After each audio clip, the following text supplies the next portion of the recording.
Ay, ako pala si Orlando, galing ng bansang Thailand at ngayon dito na sa Albania, mag-isang buwan na.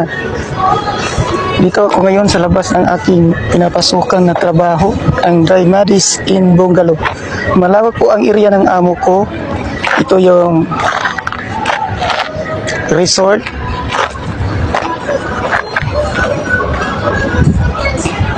Daming tao naliligo. At yung kitchen at pasukan ko, nagkatrabaho po ako dyan as a kitchen helper. Nagpapasalamat po ako kay Ma'am Angela dahil sa mabilis na pagproseso ng aking mga dokumento. Kaya sa mga kababayan kong OFW na gusto magpunta ng bansang Europe, dito na kayo sa Dream Destination Consultancy. Kontakin nyo lang po si Ma'am Angela Escarpi, makikita nyo sa kanyang FB page. Nasa bansang Dubai po yan. Thank you.